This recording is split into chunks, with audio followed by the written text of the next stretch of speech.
Ok. Faut qu'on revoie les bases. Je vais faire une vidéo simple où je vais dire des trucs simples. Simple, basique, ok. Simple, basique, ok. Bonjour, aujourd'hui nous allons continuer à modéliser une action sur un système. C'est la suite de la première partie. On va s'intéresser aux exemples. Intéressons-nous à la force d'interaction gravitationnelle. On avait commencé à l'aborder en classe de troisième. Alors, on va prendre un objet A de masse MA, un objet B de masse MB. Ils sont séparés par une distance AB. L'objet A va subir une force exercée par l'objet B sur l'objet A, et en réciproque, il y aura une force exercée par l'objet A sur l'objet B, de même direction, de sens opposé et de valeur égale. Alors, grand G, c'est ce qu'on appelle la constante de gravitation universelle, qui vaut 6,67 10-11 avec les unités habituelles. MA, c'est la masse de l'objet A, MB, la masse de l'objet B, et petit d, la distance entre ces deux objets qu'on va mettre au carré. Alors attention, il faut être vigilant, il faut toujours mettre les masses en kilogrammes et la distance en mètres, et vous verrez que de temps en temps, on vous met les masses dans d'autres unités ainsi que la distance, et il faut penser à faire les conversions. On peut exprimer cette force de façon vectorielle. Pour cela, on va définir un vecteur unitaire UBA orienté de B vers A. Il sert uniquement à l'orientation de nos vecteurs. Notre expression sous sa forme vectorielle sera donc f de A sur B égale moins f de B sur A, donc G fois MA fois MB divisé par la distance au carré, et le tout orienté par le vecteur UBA.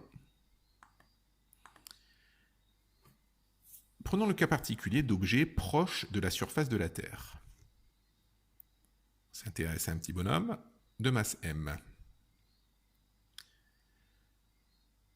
Les données sont la masse de l'objet, la masse de la Terre, le rayon de la Terre en mètres, la constante de gravitation, 6,67 10-11.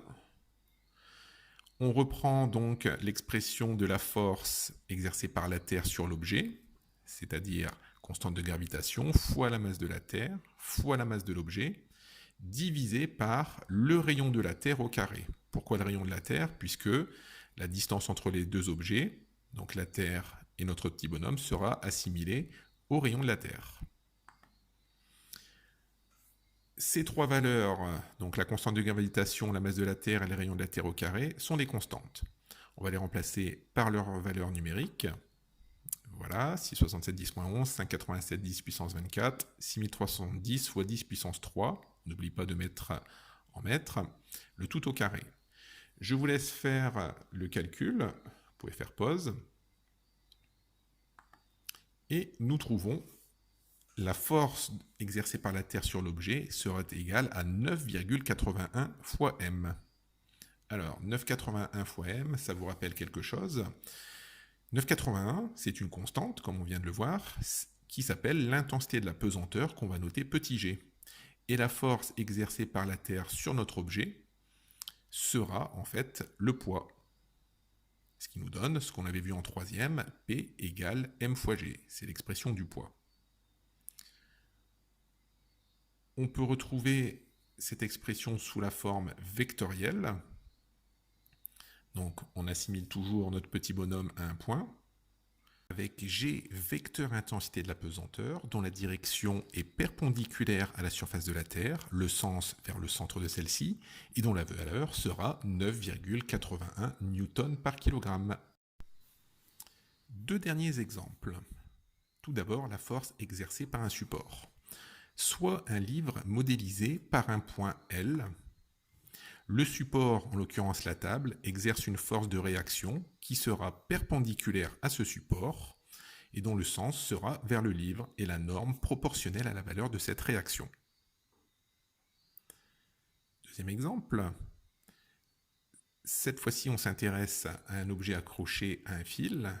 La force exercée par un fil, qu'on appellera la tension du fil, aura pour direction celle du fil, pour sens vers le fil et une norme proportionnelle à la valeur de cette tension.